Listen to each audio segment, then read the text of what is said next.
Hi, everyone. I'm sorry for the fumbled start there. I meant to have a photo displayed here, and which I'll do here. This is Matt Murphy from WoodenBoat magazine, and uh, today Sean Koomen from the Northwest School of Wooden Boat Building is joining me. Sean is the chief instructor there, and but we're beginning with this boat, this blue boat, which we posted a photo of on the site last night, and overnight it garnered more than 1,000 likes and almost an equal number of comments, and several questions about the color and the design. So this is a boat that Sean and students built a portion of in Port Hadlock at the Northwest School, and then shipped to Tasmania to complete it. And I'm going to bring Sean in now to tell us a little more about that, and then Sean will tell us a little about his background as a boat builder and educator, and we'll return in more detail later in the broadcast to Sean's trip to Tasmania. So without any further intro, welcome, Sean Koomen. Hi, Matt. Thank you for being here. Thanks for having me. It's a pleasure. This was a really fun thing to do, so thank you. Yeah. So I was just telling our readers a little bit about the blue boat, the Haven 12.5 in this photo. But could we get right to the primary question here? What color is that? That gorgeous color. That's a great question, and I've been looking for the color ever since, to be honest. What we ended up doing is we got sponsored by one of the paint companies down there, International Paints, which is very much the same as Interlux here in the States. And their color scheme, though, is just slightly different. And that's one of their blues down there. From what I can gather, it's something like a midnight blue or something like that, which doesn't seem like what it is when you look at it. But I'll get the exact name to you for sure. But I personally have been trying to reproduce that color since, and that was something that the crew said, what should we paint this thing? And we found a couple of color swatches, put them together, and we lucked out. Great. Well, you sure did, based on how it resonated in that post. So this boat, did I get that right? You built a portion of it in Port Hadlock and then shipped the hull in frame to Tasmania? Yes. Yeah, that's true. The Australian Wooden Boat Festival wanted to put this project together, and as everyone knows, Havens are tricky little boats to build, and so trying to pull that off in 6 weeks, 7 weeks in a different country, different shop, different tools, it just became obvious that we had to have something to work with before we got there. So we essentially framed and planked the hull here, built out of Western red cedar planking and mostly an oak backbone and framing. And then we shipped that completed hull along with a bunch of other tools and other boats down to Tasmania. And then we finished the Haven in this picture with the local Tasmanian wood. So the sheer strake you see there is celery top pine, and most of the bright work in that boat, the coamings and interior, are all celery top pine. Wow.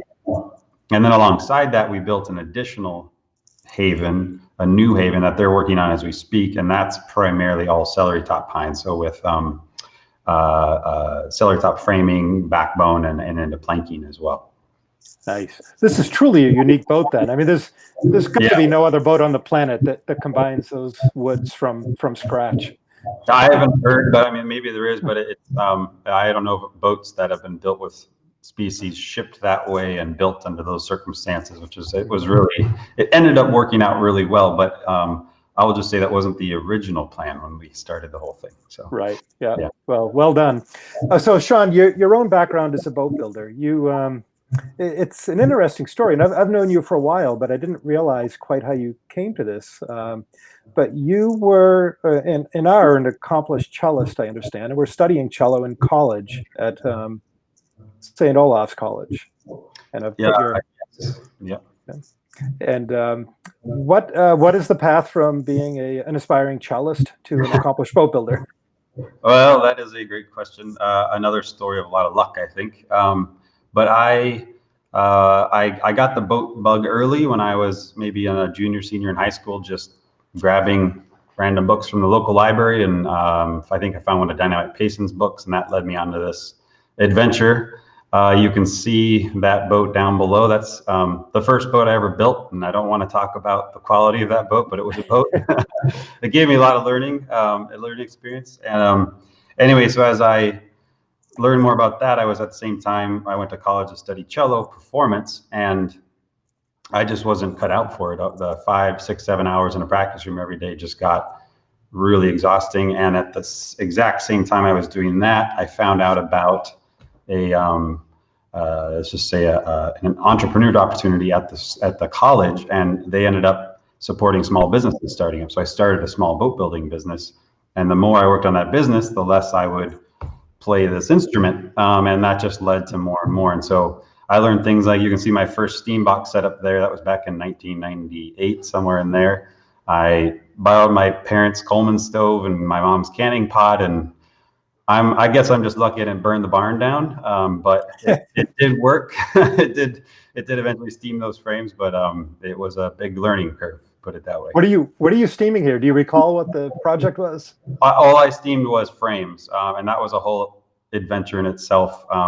You know, exploring, not knowing anything about this stuff, cutting into kiln dried oak and it not working at all, then to the opposite end of it, cutting my neighbor's tree down and using that for which ended up working beautifully, but there was a little bit of a little issue there, I guess you could say. Regarding a certain tree. Regarding a certain tree that wasn't there anymore. Right. It worked, and oh man, I learned a ton. And luckily I'm alive to tell the story. So yeah. And great. So you went from, so you might also be one of the few boat builders who opened a shop before gaining an education in boat building. But you went on to the Northwest School after that shop. Is that correct? Yeah. So I had that funding, that kind of initial funding from the college, from St. Olaf College, for 3 academic years, and that essentially allowed me over that time to build up a shop of sanding tools and power tools and all that stuff. And I built 3 different boats that they would help, simple flat bottom skiffs and some glue lap stuff. And I got to the end of the 3rd boat, and I just realized I didn't know what I was doing, to the point where I didn't want to just keep building boats, and it was becoming too much of a struggle. And so I think I actually found the Northwest School through WoodenBoat magazine in the back ad, and I kind of blindly just came out and went to the school. And at that time, the school was a 6 and a 9 month program. So I was there for 9 months, and I was really only in Port Townsend for all of maybe 10 months, all said and done. And the project, I just put this photo up, and I'm going to make it a little bigger and make us disappear for a moment. Sure. But people will still be able to hear us. Mm-hmm. But this is a copy of William Gilkerson. This is Ellie, and Ellie, or Bill, was a contributor to WoodenBoat. He's deceased now, but was for many years a contributor to WoodenBoat and an accomplished marine artist. And he and his wife owned this gorgeous Swedish coster boat. And if I understand correctly, this is a direct copy of it, but with a different paint scheme. But tell us what's going on in this photo. I mean, this construction is quite interesting and adapted for learning, I take it. Yeah, so we, being a student then, I've just been learning a lot more throughout the years from the lead instructor on that, who is Ray Speck, who's probably known to a lot of your viewers and listeners. Another WoodenBoat contributor, right? Exactly.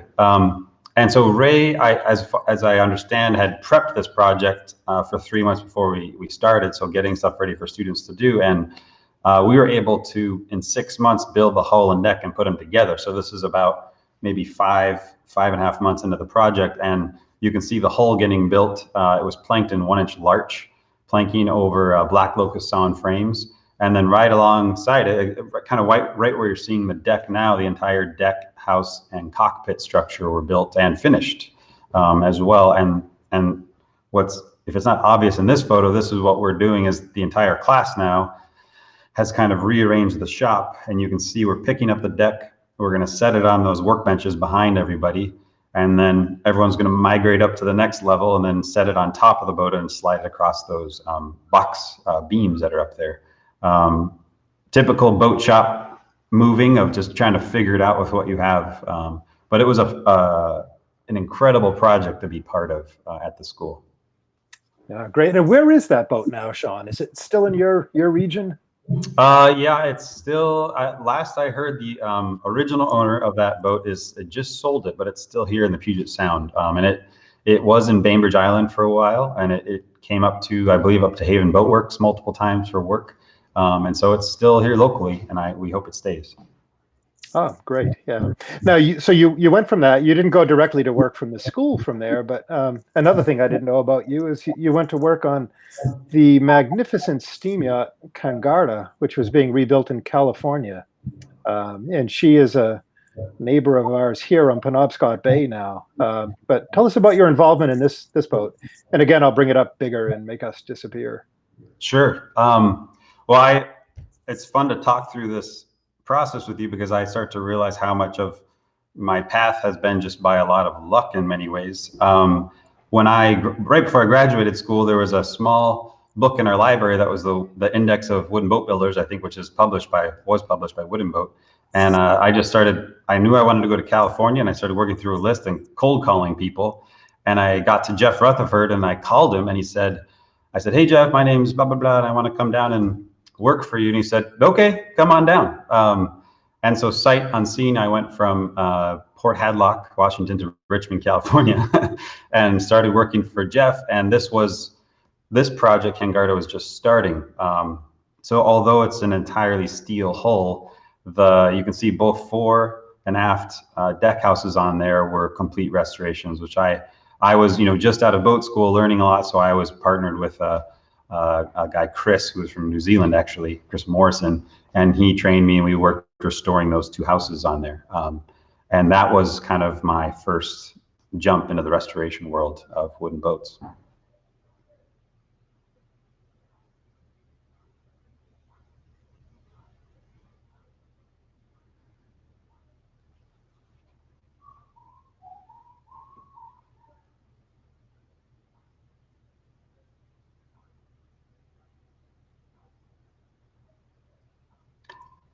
Matt, I've lost a little bit of feed here. Can you still hear me?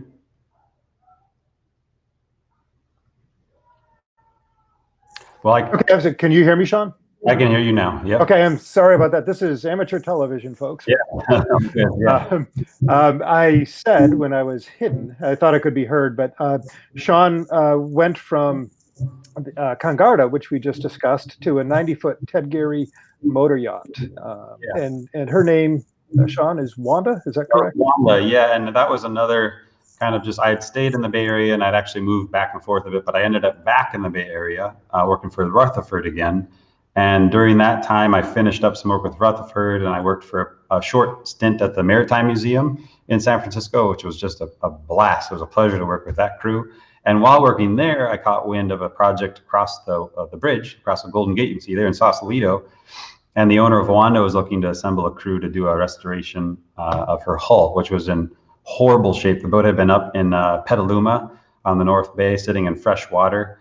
And we did a big restoration on her hull. I think maybe 80% of her frames, and almost all new bottom planking.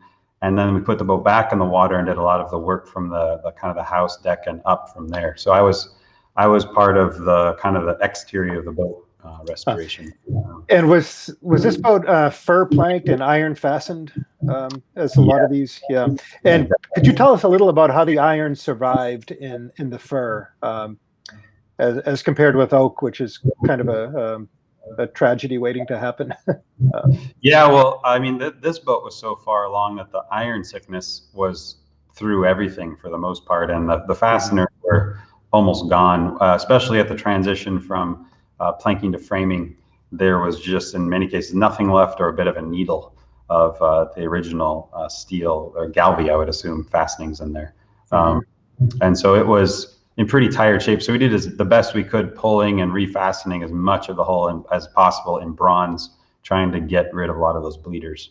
But as everyone knows, that's almost an impossible task, but you do the best you can. Right. Yeah. Okay. And then from there, Sean, did you return to the school after this?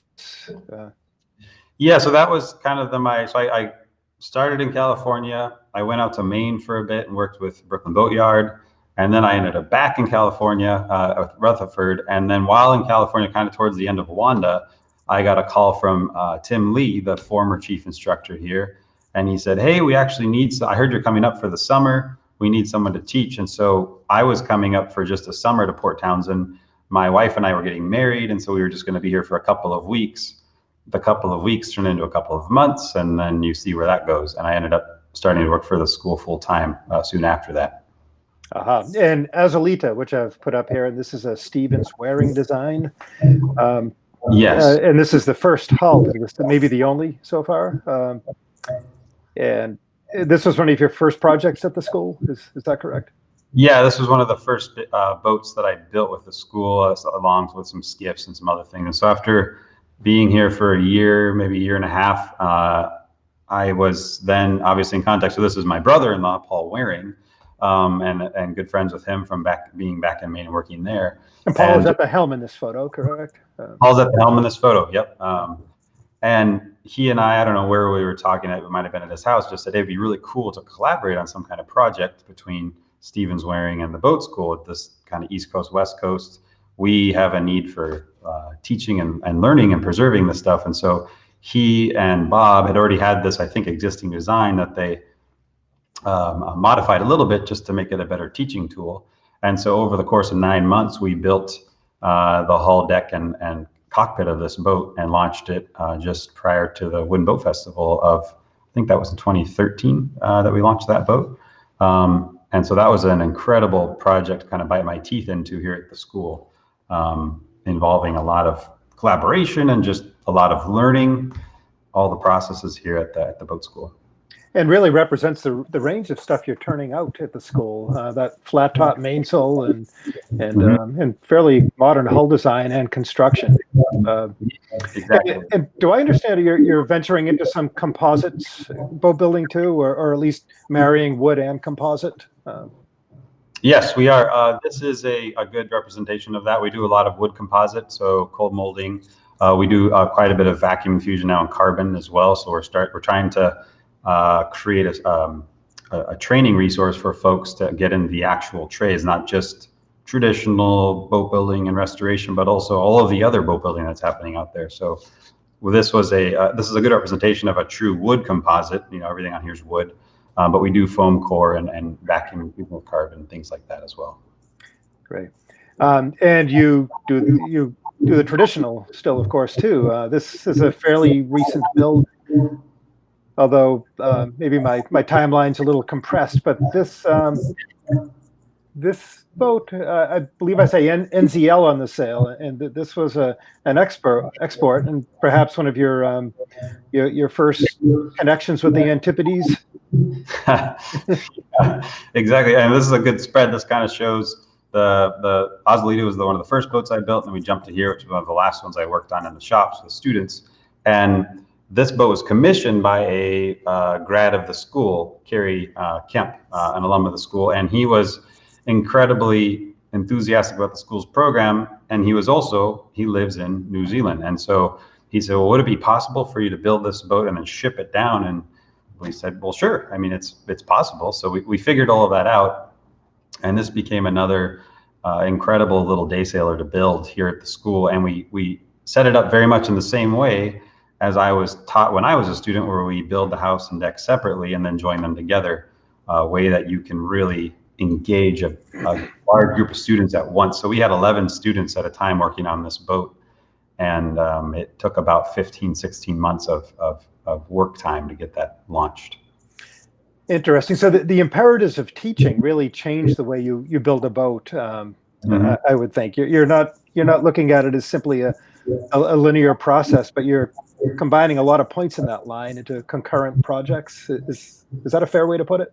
That's definitely a fair way to put it. And your client is different in a way. Your client is the student. Your product is the students, and the boats are the way that you are trying to teach them this way of not only building but of living. And so you have to find a way to build a boat like the Dark Harbor or Azalita that's going to engage them in the most interesting way too, so they actually enjoy what they're doing here, and it's not just sanding for 9 months or a year. They're actually involved with the building and problem solving, all that part of the boat too.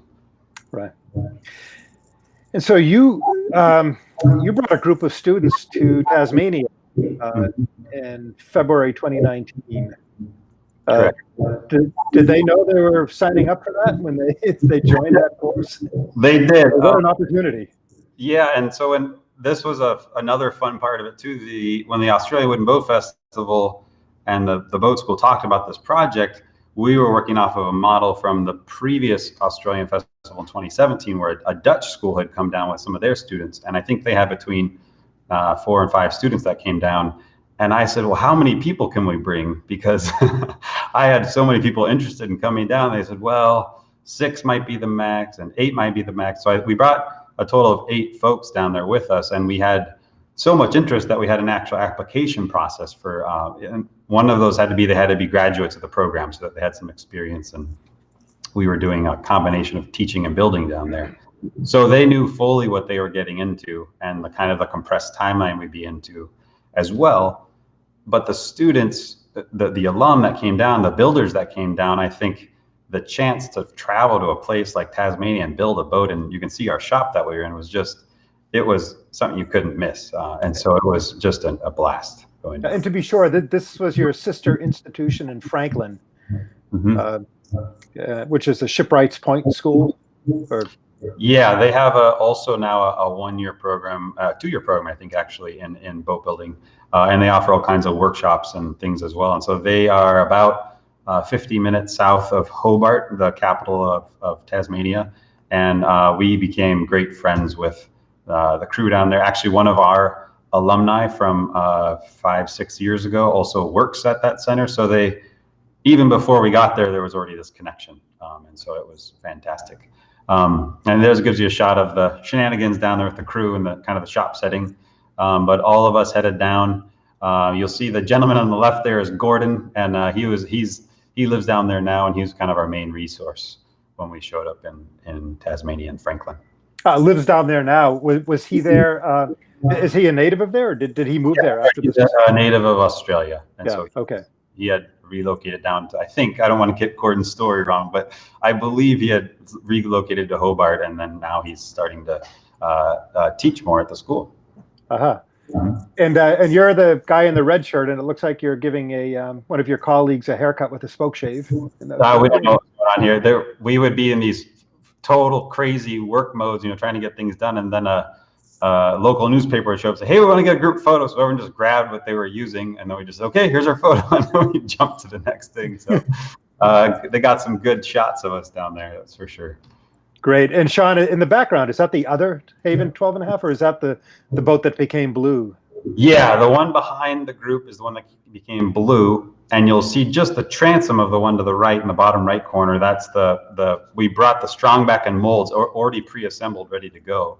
And so when we shipped 2 40-foot containers down there, and when those containers showed up, we just unloaded and went in a matter of, I think, 48 hours. We were building. Great. Wow. And I see in the background up on the catwalk, there looks like there's a crowd of observers. Is this a place where the public can come and watch proceedings? Yeah, and that was a great part of this facility, is they're not only a school and a place to host and promote the marine trades, but part of it is they welcome tours from all over Tasmania. Busloads of people come in, and there's kind of this viewing area. And so that was new to us. You kind of felt at some point like you were in a zoo a little bit. We tried not to heckle them too much, but it ended up being great because we met all kinds of folks passing through the area. And probably the most gracious and welcoming people I've ever met down in Tasmania. And our mutual friend Casey Cronkite just chimed in the comments and said you all so rocked it, and I can't agree more. I visited for just a few days for the culmination of this tour, which was the Australian Wooden Boat Festival in Hobart, correct? And I'm going to hide a few photos.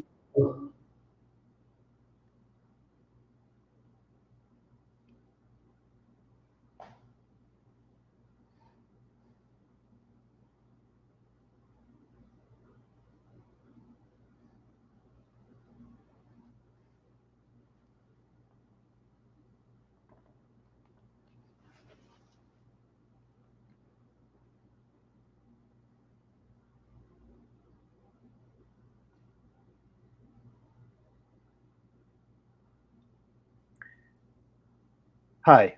Hi, I can hear you Sorry again. about that. I just said a whole bunch of stuff that nobody heard. No, it's okay. So Yeah. I'll start over. No worries. Yeah. I took this photo at the festival of the boat raid. I was there for a few days. I don't know if people Yep. heard me say that, but this was the culmination of your time there. Was this this great Australian Wooden Boat Festival in Hobart, and this boat was auctioned at the show.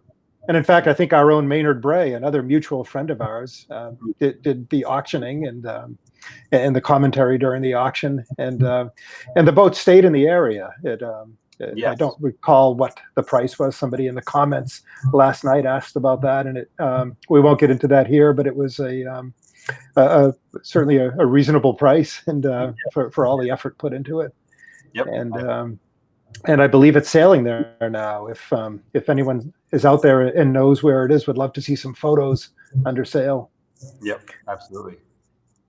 One more thing about the whole Australian Wooden Boat Festival experience is, and since Casey is here, I hope she can hear this, but it actually is all Casey's fault in the best of ways.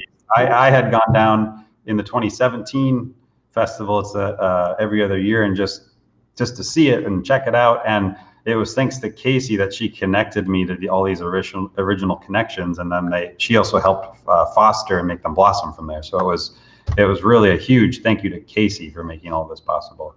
I couldn't have done it without you, Casey. Right. Well done. And Sean, you spent 3 months there, do I recall? And yeah, we were there for almost 4.5, closer to 5 months. Yeah. So we, a couple other backstories here.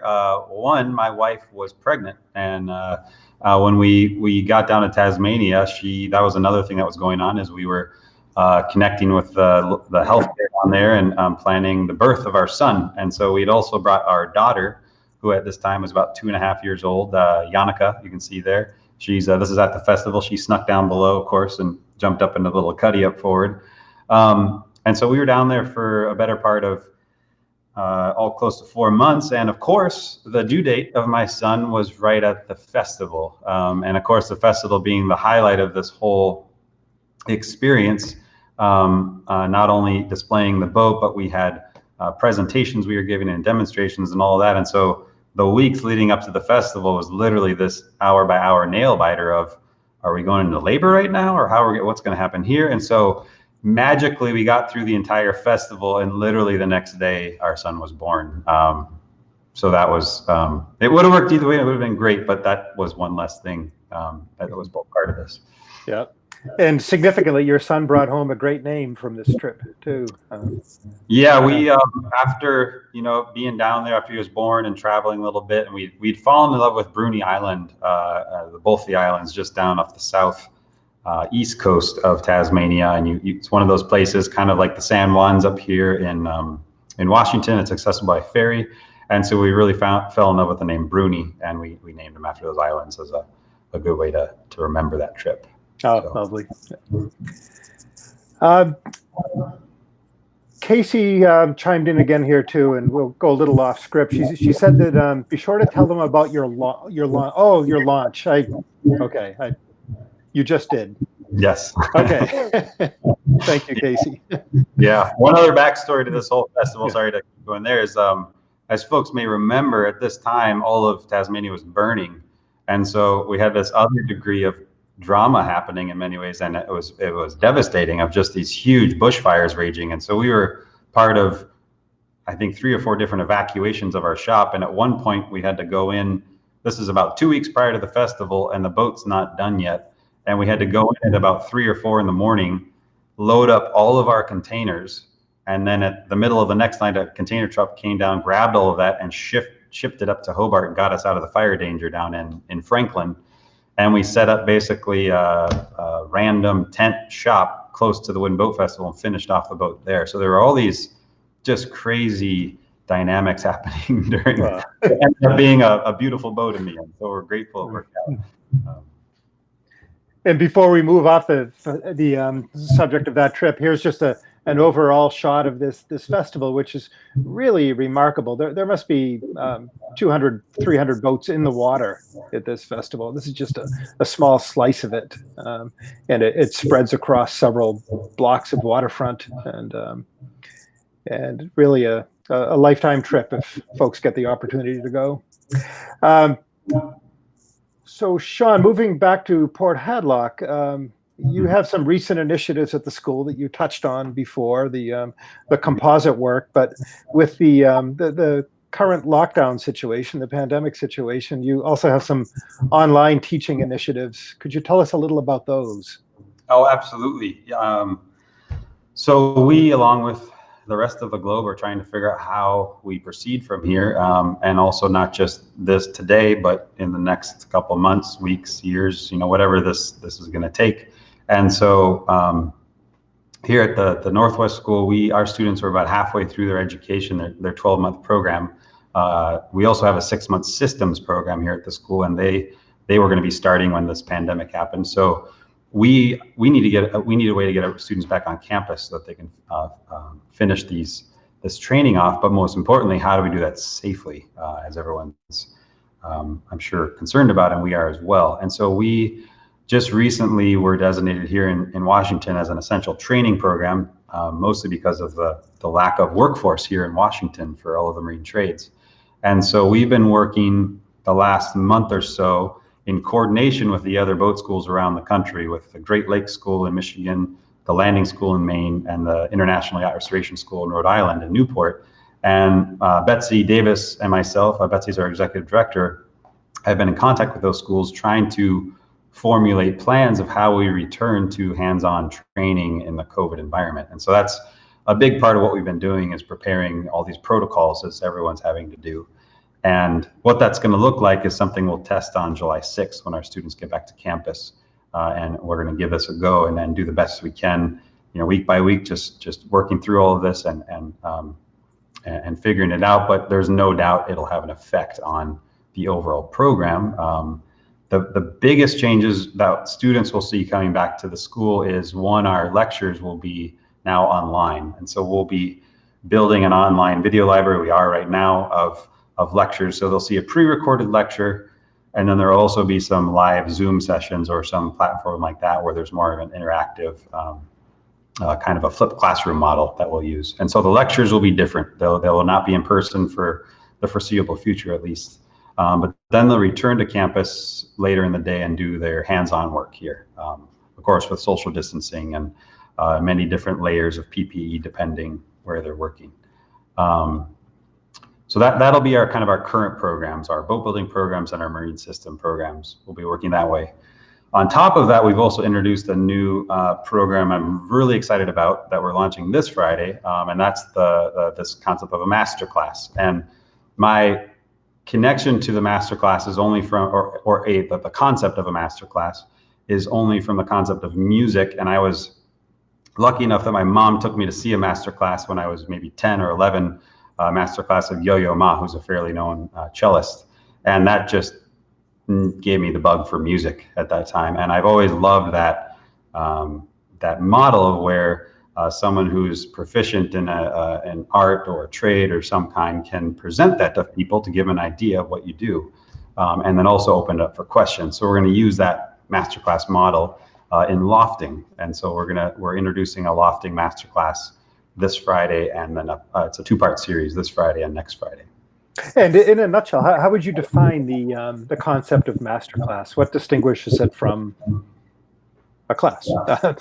You said this is transferred from the musical world, but what defines that? I think for here at the school, it's going to be a kind of a snippet and a taste of what we already do here. I'm personally not creating any new content. I'm just finding a different way to, now virtually, offer that content. And so it gives a kind of a taste of what the school does, but it also allows folks that might be more of the avocational track to get an idea of what lofting might entail. And I think what it does in both the musical or art sense and also the boat building and trade sense is that it gives you an idea of how complex all these different skills are. Playing any instrument, especially a stringed instrument, it's very unsatisfying to learn to play that instrument because it takes so long to get a good sound. And the same is true as lofting. You can study it for a month straight, and it just takes years and years and years. And so I think there's a lot of parallel there with them. But it'll be a kind of a taste of what we do in many ways. Yeah. And so this first one is coming up. You said on Friday? This Friday. Yep. We're leaving registration open for the next 24 hours or so. The base is getting pretty full, so we're going to close it probably end of day tomorrow. So for Friday. Yep. And I've put a crawler up here that will direct people to both the school's website and the masterclass website. Mm-hmm. Okay. Well, thank you, Sean. And the boat you're working on in this photo has an interesting backstory also. This is, I believe you told me this is the bottom photo is at the Port Townsend Wooden Boat Festival. The top one is at the school facility. Yeah, the bottom right is, so this is a Blue Moon, and this is actually the original hull #1 by Thomas Gilmer. And that was donated to the school as a restoration project that we started 3 or 4 years ago. And we've used the boat now from time to time, and when we need to fill parts of our curriculum, if we need more of a project for folks to plank on, we can put them on this boat. Or we've actually trailered it to the festival to use as this is our demo stage at the Port Townsend Wooden Boat Festival, and we're doing a steam bending demo, which was an amazing prop to have for that. Just above that photo is a snapshot of the work we've been doing with Off Center Harbor, and that was me walking through the backbone of that boat, kind of just probably talking about stop waters or something in that photo, but just talking about the different members of the backbone. So the boat's been here for a period of time, and it's got this great history to it, but it's been this amazing tool for us over the last 5 years. Oh, great. Yeah. Well, and Sean, somebody just chimed in too, saying what a clear teacher you are. And I have to agree, you've written about lofting for WoodenBoat on a pretty complex topic, which was the transom of that dark harbor, if I recall. Was that particular boat the example in those photographs? Say that one more. The boat presented in that article, I believe, was the dark harbor you shipped to New Zealand. That's right. Yeah. And so that was a fun thing to be able to be working with students and teaching and doing all that, but alongside that, trying to find these snapshots and scenarios where we could create content for that article. A couple of them were written while we were building it, so it was what was happening here in the shops. Yeah, and a very difficult process to present in 2 dimensions, but you did that well. Thank you. Yeah, it was a huge thanks to Jeff Hammond helping me out with that as well. Right. Mm-hmm. Yeah.